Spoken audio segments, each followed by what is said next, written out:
A realidade do mundo que a gente vive hoje, a gente deve muito aos gregos e aos romanos, porque a gente se permitiu evoluir mentalmente ao longo dos anos graças aos grandes pensadores gregos. E somente no século XX a humanidade passou a enxergar as coisas como uma maneira mais racional e mais lógica devido às grandes influências externas que a humanidade acabou recebendo ao longo dos anos. A filosofia, a ciência, o teatro e as Olimpíadas foram todas criadas por gregos porque eles tinham uma capacidade incrível de observação.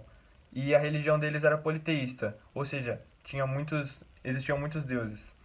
E ela era extremamente complexa também. Então, em geral, cada atividade humana era representada por um deus e por esculturas antropomórficas. Então, deuses como Zeus, Poseidon, Apolo, eles foram criados na tentativa de explicar os fenômenos que até então a humanidade não compreendia ou não sabia explicar com os conhecimentos que até então a época tinha.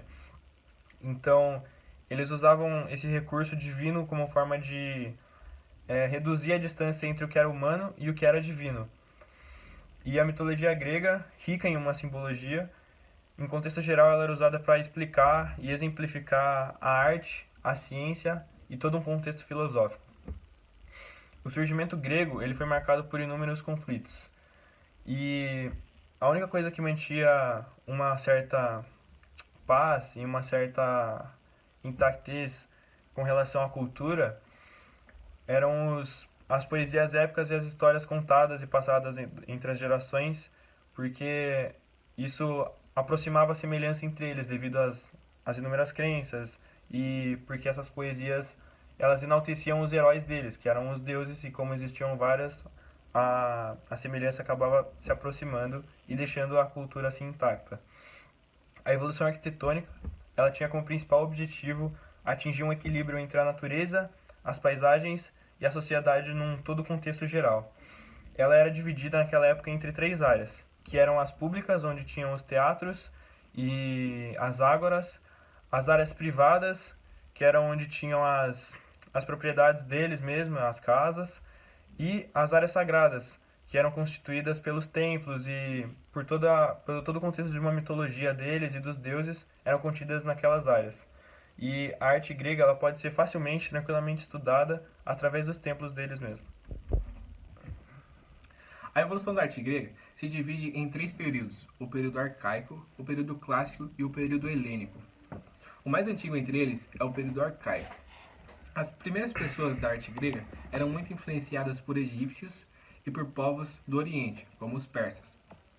Essa fase foi dominada pela geometria, tendo como dominante a figura humana, que era feita por ceramistas. Pela primeira vez na história, os artistas começaram a sair do anonimato e assinar suas obras, sendo assim remunerados por elas. A fase teve seu início no governo de Péricles, o construtor do maior conjunto arquitetônico, a Acrópole, que era localizada na Cidade Alta, composta pelo Templo de Atena e por edifícios dedicados à deusa. O segundo período, o período clássico ou o conceito de classicismo, está associado à era estadista de Péricles. Ele viveu as últimas 3 décadas de sua vida tentando valorizar a arte e a arquitetura. A arte foi concebida como o processo da vida, como o nascimento ou como a morte. A Acrópole surgiu no período do nascimento, o Paternon, templo dedicado à deusa Atena. E o terceiro período, o período helênico, é caracterizado por uma época de contrastes. Nesse período existem diversos temas na escultura, como o retrato da glorificação da força bruta do homem, ou por sentimentos, como a dor ou o sofrimento. Foi nesse período que surgiram os colecionadores de arte. Eles obrigavam artistas a copiar obras antigas para suas coleções. Então a arte já não era mais voltada ao intuito de instruir alguém, e sim mais para se divertir ou agradar a si próprio. A arte grega é idealista e religiosa na sua função. O que a diferencia de outras civilizações é a concepção ideal da beleza do homem por meio do equilíbrio e da proporção.